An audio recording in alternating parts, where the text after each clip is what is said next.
네, 다음은 쿠팡맨의 고달픈 하루, 그 생생한 현장 함께 만나보시겠습니다. 네, 쿠팡에서 새벽 배송을 하던 택배 기사가 퇴근 뒤에 자택에서 쓰러져 숨진 사실이 뒤늦게 확인됐습니다. 쿠팡 택배 기사의 사망은 올해 4번째, 물류센터 노동자까지 합하면 8번째 사망입니다. 쿠팡의 현실, 이수정 기자가 직접 담아봤습니다. 보도 보고 오겠습니다. 서울 송파구 쿠팡 복합물류센터에서는 1톤 탑차가 줄지어 서 있고 배송기사들이 상자를 옮기며 업무를 진행하고 있습니다. 쿠팡 배송 노동자들은 대부분 특수고용직으로 급여가 아닌 건당 수수료를 지급받습니다. 주간 배송 단가는 500, 600원대 수준이며 하루 350건을 처리해도 일당은 22만, 25만 원에 그칩니다. 차량 유지비와 유류비, 보험료 등 고정비를 제외하면 실제 수입은 크게 줄어듭니다. 배송 업무 중 지연이나 고객 항의가 반복될 경우 내부 평가에 따라 배정 물량이 줄어드는 등 실질적 불이익이 발생할 수 있다는 증언도 나오고 있습니다. 그러나 쿠팡 측은 블랙리스트와 같은 제도는 존재하지 않는다고 밝혔습니다. 고용노동부 조사에 따르면 특수고용 노동자들은 하루 평균 9시간 26분, 한 달 기준 23일 이상 근무하며 폭우나 폭설에도 배송을 진행하는 경우가 많습니다. 근무 불이행 시 불이익이 있다는 응답도 48% 이상으로 나타났습니다. 쿠팡은 로켓 배송을 통해 유통 속도를 앞당겼지만 이 과정에서 배송 노동자에게 집중되는 장시간 노동과 물량 부담, 휴식 부재 등 구조적 문제가 여전히 존재하는 것으로 확인됩니다. 뉴스토마토 이지우입니다. 네, 빠른 배송이 일상화된 시대입니다. 하지만 그 편리함을 떠받치는 배송 노동자들의 현실 굉장히 참혹한데요. 저희 취재진이 쿠팡 물류센터를 직접 찾아가 그들의 하루를 면밀히 살펴봤습니다. 스튜디오에 나와 있는 강민우 쿠팡 택배노조 위원장, 이수정 기자와 함께 자세한 이야기 나눠보도록 하겠습니다. 두 분 안녕하십니까? 안녕하세요. 이수정 기자님, 첫 장면부터 굉장히 인상적이라 들었으면 취재하시면서 많은 걸 보셨을 텐데요. 상황이 좀 어떠했습니까? 네. 제가 취재를 시작한 건 정오를 막 넘긴 시간이었는데요. 보통 시간이면은 잠시 숨을 고를 법도 하지만 쿠팡 물류센터 앞은 오히려 더 분주했습니다. 1톤 탑차들이 줄지어 세워져 있었고요. 기사들은 시동을 끄지도 않고 상자를 계속 실어 나르고 있었습니다. 이미 오전 시간 물량을 처리하고 다시 오후 물량을 준비하는 일종의 교차 지점으로 보였습니다. 센터의 내부 상황은 더 빠듯했다고요? 네, 그렇습니다. 센터에 들어서는 순간 좀 강한 압박감이 느껴졌는데요. 천장은 높지만 공기는 좀 답답했고요. 통로마다 박스와 카트가 가득 차 이동이 좀 쉽지 않았습니다. 곳곳에서는 알람음이 반복적으로 울렸고 기사들은 서로 말을 섞을 여유조차 없이 움직이고 있었습니다. 긴박함이 느껴지는 분위기였는데요. 당연히 현장에는 휴게 공간도 찾아보기 어려웠습니다. 네. 네, 쿠팡에 드디어 과로사로 여러 명이 세상을 떠나셨습니다. 정말 국민들이 많이 안타까워하셨는데 현장에 계신 분으로서 이 사안 어떻게 보셨습니까? 너무나 많은 죽음이 연이어서 발생을 하고 있고 언제까지 우리 사회가 이걸 지켜봐야 되는가? 이번에 이제 택배 사회적 대화도 하고 있는 조건에서 더 이상 이제 노동자들이 죽지 않고 일할 수 있는 그런 사회를 만드는 데에서 이제 좀 머리를 맞대야 될 때가 오지 않았나, 그렇게 생각을 하게 됩니다. 위원장님, 지금 택배기사 쿠팡에서만 올해 8번째라고 하잖아요. 네. 4명의 이 택배기사는 4명, 물류센터 노동자까지 합치면 8명이 돌아가셨다고 하는데 이거 딱 들어도 너무나 심각한 사안인 것 같은데 단순히 넘길 사안이 아닌 것 같습니다. 그러니까 이게 좀 뭐랄까 특징이 있습니다. 우선 물류센터에서 분류 작업이나 이런 걸 하시는 이제 노동자들이 있고, 그 다음에 저와 같이 이제 배송 기사로서 일하시는 분들 중에 돌아가시는 분들이 계십니다. 근데 이제 오늘 이제 그 기자회견도 준비하고 있는데요. 이번에 이제 뒤늦게 밝혀진 분이 계세요. 네. 뒤늦게 밝혀진 분 같은 경우에 특이한 사항, 근데 대부분 비슷한데, 어느 한 온라인 커뮤니티에서 이게 공개가 됩니다. 누가 돌아가셨다. 그래가지고 저희가 그것을 이제 여러 군데로 이제 수소문을 해보니까, 그게 맞다. 이게 확인이 된 거예요. 돌아가셨다. 10월 한 중순쯤에 돌아가셨다라는 게 확인이 돼서 이걸 가지고서 저희가 국회를 찾아가서 의원실과 논의를 해서 요거를 이제 좀 확인을 해달라 이렇게 했는데 쿠팡에서는 유족이 뭐 원치 않는다. 그래서 저희는 유족과 뭐 돌아가신 고인에 대한 개인 정보가 아니라 어쨌든 또 이분이 어떻게 일을 하셨고 어떻게 힘들게 하셨는지 이런 전산 자료는 다 남아 있거든요. 이런 것들을 지금 확인해 달려고 하고 있는데 그런 것이 이제 쿠팡에서 협조를 안 하고 있는 그런 상황입니다. 지금까지도 협조를 안 합니까? 협조를 안 하고 있고 그냥 이거를 하나 밝히는데도 굉장히 어려운 거예요. 예를 들자면 올해 이제 8월 달에 안성에서 쿠팡 택배 기사가 돌아가셨는데 배송 중에 돌아가셨어요. 배송 중에 쓰러지셔가지고 병원 가서 돌아가셨는데 그분 같은 경우에도 저희가 그 사실을 알고 이제 신문 기자에게 이거를 제보를 했습니다. 저희가. 네. 그래서 그 사안에서 이제 그 제보를 이제 받은 기자가 취재를 하면서 쿠팡에 입장을 물은 거죠. 그래서 입장 알려주겠다 네. 했더니 그 다음날 유족에게 전화가 옵니다. 기자가 내지 마라. 이런 걸 쭉 봤을 때 쿠팡이 이 사회적으로 문제가 되고 있는 이 과로 문제에 대해서 정말 해결할 의지가 있는지 오히려 유족분들을 앞세워서 은폐하는 데 앞장서고 있는 건 아닌지 그런 우려가 들고 있습니다. 특히 아까 그런 정보를 안 주는 거는 명백히 은폐로 볼 수 있는 그렇죠. 지점 같은데요. 예, 그렇습니다. 지금 네, 쿠팡 노조에서 충격 폭로가 있어서 이게 팩트 체크를 좀 해봐야 될 것 같은데 새벽 배송 금지가 민주노총 탈퇴에 대한 보복이다 이렇게 얘기를 합니다. 네. 이거는 팩트 체크 좀 해주시면 좋을 것 같아요. 이게 참. 뭘까? 언론에서 이렇게 나왔거든요. 많은 분들이 좀 이게 뭐지? 라는 생각을 좀 하실 것 같아요. 네, 그러니까 처음에 그런 주장을 그 쿠팡 노조에서 했을 때 저희한테 이제 기자님들이 많이 이제 입장이 뭐냐 물어봤는데 저희가 거의 답변을 안 했어요. 왜냐하면 그러니까 전혀 이 현재 과로 문제를 해결하는 사회적 논의에서 도움이 안 되는 거죠. 제가 기자분들한테도 이거 사실 스케치 기사 쓰시는 거 아니냐. 이쪽에서 이렇게 얘기했고 또 택배노조 이렇게 얘기했고 노노 갈등을 막 부추기는 이런 얘기에서 저희가 제대로 된 입장을 이렇게 말씀드린 적은 없는데 사실 그 너무나 터무니없는 참 거의 제 개인적인 소견을 말씀드리자면 망상에 가까운 그런 거라고 생각이 드는데 왜냐하면 저희와 그 탈퇴했던 쿠팡 노조는 그 소위 말해서 좀 그 다른 이제 민주노총 안에서도 다른 상급단체 노조에 소속돼 있어가지고 예. 저희는 이제 서비스 한 명이고 그 노조는 이제 공공운수 노조였는데 직군도 다르고 고용 형태도 다르고 이래서 사실 거의 교류가 없었습니다.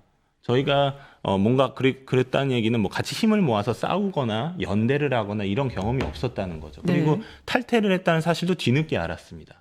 네네. 그리고 지금 저희가 택배 사회적 대화에 들어가는 건 민주노총 전체가 들어가는 게 아니라 단위 노조인 저희 택배 노조가 들어가는 거거든요.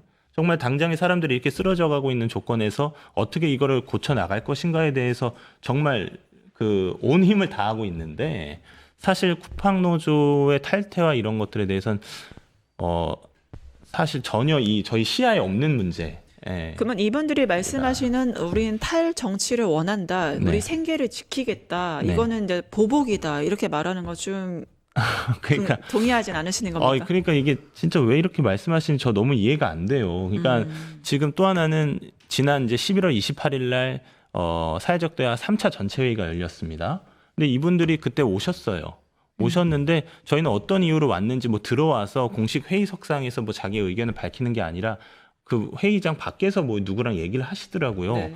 그래서 뭐 오셨나 보다 이렇게 생각했는데 끝나고 나서 민주당과 한국노총은 자기들이 사회적 대화에 참여하는 걸 동의했는데 민주노총은 또 반대해서 못했다 이러시는 거예요. 그래서 저희는 저희한테 무슨 그런 악감정이 있으신지는 모르겠는데 네. 저희는 그 자리에서도 이분들이 회의를 공식적으로 참여하겠다는 의사를 확인한 바도 없고 저희한테 누군가 뭐 예를 들어서 회의 주재하는 더불어민주당 을지로위원회가 뭐 회의 참여한 사람들한테 의견을 묻는다거나 이런 과정이 전혀 없었거든요. 네.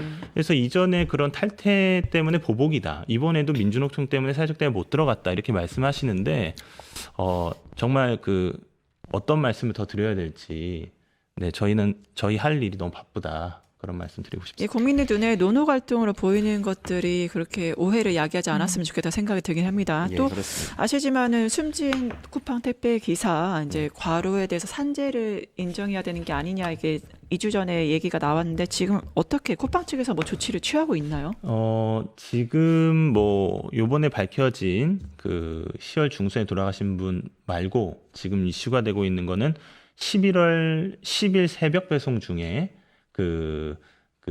이제 돌아가신 새벽 배송 중에 돌아가신 고 오승용님 문제가 있습니다. 그분 같은 경우에 주 6일 동안 연속으로 야간 노동을 하셨고 과로사 인정 기준에 따르면 83.4시간 일을 하셨거든요. 예. 그래서 충분히 이분의 죽음 또한 과로에 의한 것이다라고 이제 이야기할 수 있고 유족분들도 서울까지 올라오셔서 사과와 어떤 재발 방지 대책을 요구했지만 쿠팡 측에서는 일말의 어떤 접촉이라든지 네. 사과 같은 것은 없는 그런 상황입니다. 네. 이수정 기자님, 다시 좀 현장 얘기로 돌아가 볼까 하는데요. 실제 기사들의 작업량 직접 보시기에 어느 정도였습니까? 네, 취재 중 만난 한 기사분의 앱 화면을 제가 직접 확인했는데요. 네. 하루 배송 건수가 382건으로 나타났습니다. 네. 이는 일반적인 택배 기사들의 처리량인 250에서 300건을 넘는 수준인데요. 특히 배송 시간 압박이 상당하다고 말씀해 주셨습니다. 현장에서 만난 택배 기사분들이 20초만 꼬여도 하루 일정이 무너진다. 이렇게 토로를 많이 하셨어요. 이 가운데 도착 후 사진 인증, 계단이 많은 빌라 지역이라면 실제 한 건당 1, 2분으로는 배송이 불가능하기 때문에 일이 밀릴 때도 다반사라고 전해 주셨습니다. 한 건당 1, 2분. 네, 결국엔 기사들의 노동 환경 문제 정말 다발적인 게 많을 것 같은데 단순히 물량만이 아니었다고요. 네. 사실은 구조적인 문제가 더 커 보였습니다. 쿠팡 배송 기사들은 쿠팡 친구라고 불리는 정규직이 있고요. 쿠팡 배송 업무 계열사인 쿠팡 로지스틱스 서비스, 그러니까 CLS 대리점과 계약한 특수 고용직인 퀵플렉스로 구분됩니다. 쿠팡 친구는 총 7,500여 명, 퀵플렉스는 23,000명 수준인데요. 쿠팡 친구는 전반적인 캠프 업무를 보조하는 역할이고요. 퀵플렉스는 배송을 전담하기 때문에 우리가 아는 일반적인 쿠팡맨들은 모두 특수 고용직에 속하는 셈입니다. 이 때문에 쿠팡맨들은 연차, 유급 휴무, 명절 수당도 없습니다. 이에 대해서 CLS 측은 그냥 단순히 법적 지위와 맞지 않는다는 원론적인 답변만을 반복하고 있습니다. 아까 하루 배송량이 382건이라고 또 얘기하셨는데요. 이렇게 물량이 많으면은 수입도 그만큼 늘어야 된다. 그리고 또 일각에서는 그만큼 돈 많이 받으니까 괜찮은 거 아니야? 라는 목소리도 존재하잖아요. 네. 그런데 사실상 수익 구조가 불합리하다. 이런 지적도 나오고 있는 것 같아요. 네. 배송 노동자들은 급여제가 아니라 건당 수수료 방식으로 일을 하는데요. 수수료는 주간 기준 600원대 중후반, 일부 지역은 500원대 후반까지 떨어지고 있다는 게 현장 기사들의 목소리입니다. 취재 중 택배 기사들은 최근 물량은 늘고 단가는 떨어지고 있다고 모두 입을 모았는데요. 하루 만약 350건을 채울 경우에 22만 원에서 25만 원 남짓 번다고 합니다. 그런데 문제는 쿠팡 배송은 차량과 면허만 있으면 시작은 할 수 있지만 차량 유지비나 유류비, 보험료, 장비비 같은 고정비를 모두 개인이 직접 부담해야 하기 때문에 매달 150만 원에서 200만 원까지 비용으로 빠집니다. 이를 다 계산하면 비수기에는 월 250만 원도 못 버는 경우가 좀 허다하다고 합니다. 마지막으로 불합리한 수익 구조 지적됐습니다. 가장 대표적인 것이 프레시백 회수인데요. 고객이 사용한 보온백을 다시 회수하는데 동반 회수는 100원, 단독 회수는 200원 수준입니다. 이렇게 시간은 많이 걸리는데 수입에 거의 반영되지 않은 구조인 건데요. 또한 부피가 크거나 무거운 이형 화물에도 고객에게는 추가 요금이 붙는데 배송기사에게는 일반 배송과 금액이 같다는 점, 이 점도 기사들의 불만을 자아내는 대목이었습니다. 좀 이상한 일이네, 그건. 예, 반복되는 야간 근무 중 사망, 이게 과로사 문제 정말 해법이 있어야 될 것 같습니다. 현장에 계신 분으로서 해법 무엇이 있을까요? 지금 우선 원인을 제대로 지목을 해야 하는데요. 예. 가장 큰 원인은 우리가 이렇게 편안하게 받고 있는 쿠팡 택배가 어떠한 배송 시스템으로 이루어지는지를 명확하게 알아야 됩니다. 쿠팡 배송 시스템이라는 것은 딱 하나입니다. 어떻게 빨리 고객들에게 갖다 드릴 것이냐. 예. 그러니까 배송 속도가 유일한 쿠팡의 비즈니스 모델이다 이렇게 보시면 됩니다. 그러면 이 배송 속도를 올리기 위한 그 시스템들이 아주 촘촘하게 현장에 들어가 있는 거죠. 대표적으로 첫 번째가 하루 2, 3회 반복 배송입니다. 예. 일반 택배 기사님들 같은 경우에는 하루에 터미널에 처음 출근을 해서 그날 배송할 물건을 다 싣고 나가서 한번 쭉 배송을 하면은 하루 업무가 끝이 납니다. 네. 그런데 쿠팡 같은 경우에는 주간 기사의 경우 하루 2번, 야간 기사의 경우에는 하루 3번을 배송지와 캠프를 오가면서 배송하게 하는 것이죠. 그런데 이게 어떤 문제를 자아내냐면 물건이 아주 많아서 차에 실리지 않아서 2번을 왔다 갔다 하는 것과 네. 그때 나오는 시간이 달라서 어쩔 수 없이 왔다 갔다 하는 것에서는 이런 차이가 납니다. 예를 들어서 한 번에 받는다면 네. 내 구역에서 뭐 A 구역, B 구역, C 구역이 만약에 있다 하면 처음 나갈 때 A, B를 하고 예. 나중에 C를 하면 됩니다. 네. 그런데 쿠팡식 배송은 매번 나올 때마다 갔던 동네를 또 가야 되는 다 나오는 거거든요. 계속 그 네. 구역이. 네. 그냥 갔던 집을 하루에 2번, 3번을 계속 가야 되는 이런 상황입니다.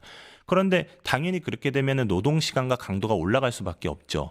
그런데 더 힘든 점은 그 배송 시간을 엄격하게 준수해야 된다는 그 기준이 있습니다. 네. 그 기준을 지키지 못하면 계약 기간 내에라도 구역을 박탈당한다거나 아니면 자기가 속한 대리점이 쿠팡 CLS와의 계약이 안 된다던가 이런 일을 겪을 수가 있는 거예요. 그러니까 더 오래 일할 수밖에 없는데 시간 기준은 더 엄격한 거죠. 그러니까 더 달릴 수밖에 없는 겁니다. 네. 거기에다가 타 택배사에서는 하지 않는 분류 작업을 기사들에게 전가한다거나 우리 기자님께서 말씀하신 프레시백 같은 경우에도 택배 노동자의 업무가 아니거든요. 네. 그것을 100원 받으면서 그 4층, 5층을 올라가서 그걸 가지고 내려와야 됩니다. 이 역시도 제대로 하지 않으면 아까 말한 그런 페널티에 적용이 됩니다. 그러다 네. 보니 시간은 맞춰야 되겠고 할 일은 많고 뛸 수밖에 없는 거죠. 그래서 육체적, 정신적 과로에 시달리고 있다. 이것을 어떻게 해결할 것인가? 과연 우리가 이렇게까지 빨리 받아야 되는가? 네. 그리고